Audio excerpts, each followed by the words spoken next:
mikolo tosekelaki na mosolo ya mboka Kongo ekoki tofungwani miso lelo tomoni bozoba nyonso tosali mpo ya kobongisa Kongo aveni ebongi tosala moto nyonso ata mwana. Aux épris de l'histoire, bienvenue dans Congo Story, l'émission qu'il faut pour connaître l'histoire de la RDC. Lorsqu'on évoque le peuple de l'Est de la RDC, il y a un nom qui revient souvent, les Nandés.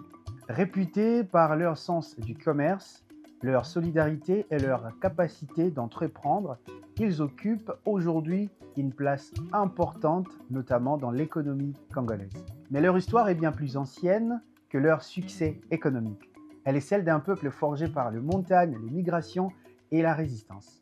Les Nandés, que l'on appelle aussi Yira, sont un peuple bantou établi principalement dans les territoires des Béni et Lubero au nord de la province du Nord Kivu. On retrouve également d'importantes communautés à Butembo, Goma, Kinshasa, Kisangani, en Ouganda et dans plusieurs pays de l'Afrique de l'Est. Leur langue est les Kinandé, appartenant à la grande famille des langues bantoues. Aujourd'hui, les Nandés comptent plusieurs millions de personnes et constituent l'un des plus importants groupes ethniques de l'Est du Congo. Comme beaucoup de peuples africains, les Nandés transmettent leur histoire par la tradition orale. Selon leurs récits, leurs ancêtres seraient venus du nord-ouest dans la région située entre l'actuel Ouganda et le massif du Rwenzori. Les historiens rapportent généralement les Nandés des Konjo installés de l'autre côté de la frontière en Ouganda. Les deux peuples parlent des langues très proches et partagent de nombreuses traditions.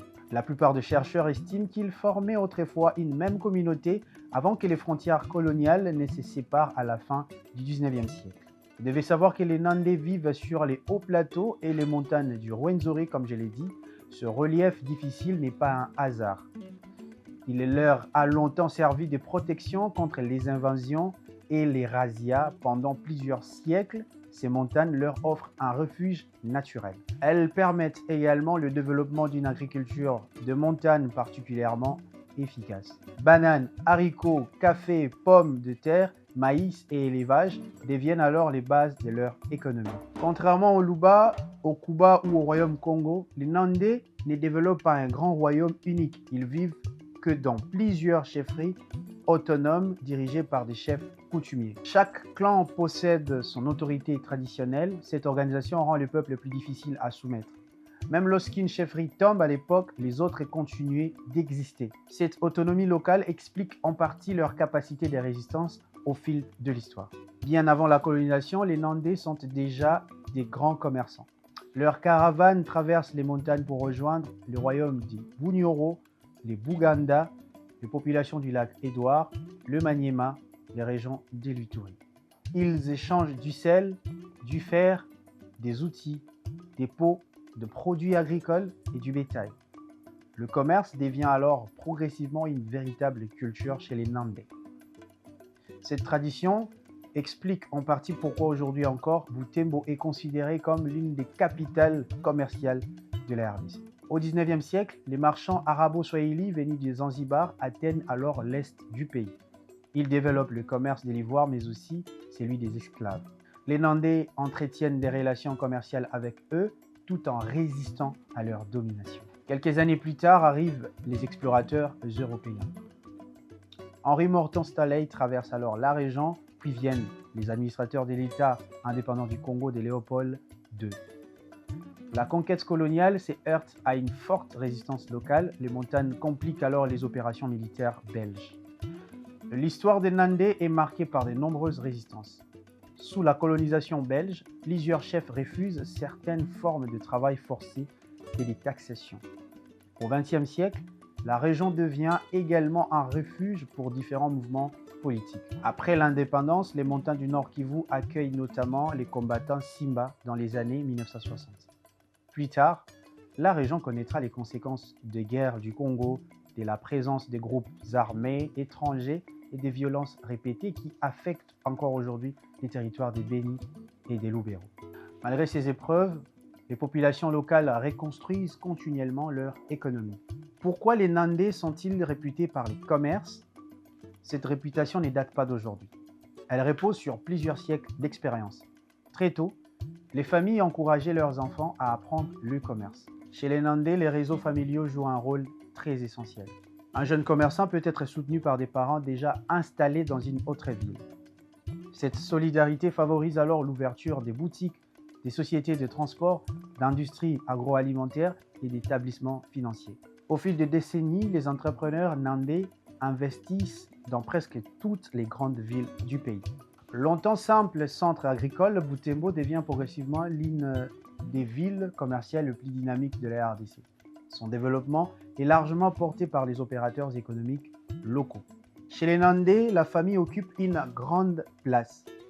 Le respect des anciens, la solidarité entre les générations et la transmission des traditions restent des valeurs essentielles.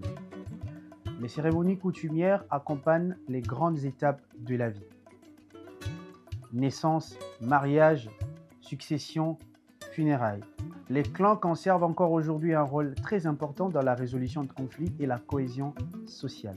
À partir du XXe siècle, les missionnaires catholiques se plantent dans la région. Ils créent des écoles, des hôpitaux et des centres de formation. Aujourd'hui, le catholicisme est très présent dans les territoires nandais, sans faire disparaître totalement certaines pratiques culturelles ancestrales. Cette forte tradition éducative explique aussi le nombre important des cadres universitaires et des professions originaires de cette région. Vous devez savoir que les Nandais se désignent eux-mêmes souvent sous les noms des Yira. Ce terme renvoie à une identité culturelle, linguistique, historique qui dépasse les frontières administratives. Chaque année, des rencontres culturelles permettent alors de promouvoir la langue kinandais, les danses traditionnelles, la musique et les savoirs ancestraux. L'histoire des Nandais est celle d'un peuple qui a appris à transformer les contraintes en force. D'ailleurs, ils sont appelés comme des boss, on dit qu'ils ont beaucoup d'argent. Ce sont des boss. Protégés par leurs montagnes, ils ont construit des réseaux commerciaux qui traversent aujourd'hui toute l'Afrique centrale. Ils ont résisté aux invasions, à la colonisation, aux conflits contemporains, tout en conservant une identité forte. Comprendre les Nandais, c'est comprendre qu'au cœur des montagnes du Nord Kivu, s'est développée une société où le travail, la solidarité, le commerce et la résilience sont devenus les piliers d'une histoire qui continue de s'écrire. Mesdames et messieurs, c'était là le numéro des Congo Story. Nous avons parlé du peuple nandais, un peuple résistant, un peuple épris du commerce et surtout d'un sens élevé de développer et de résister face à l'oppresseur. On se retrouve prochainement pour un nouveau numéro. Restez en bonne santé et suivez votre chaîne Innov Télévision. Au revoir.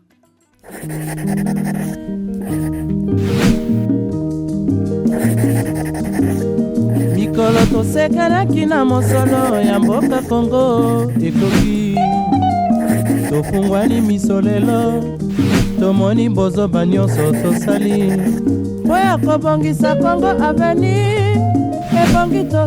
ebongi tosala moto nyonso ata mwana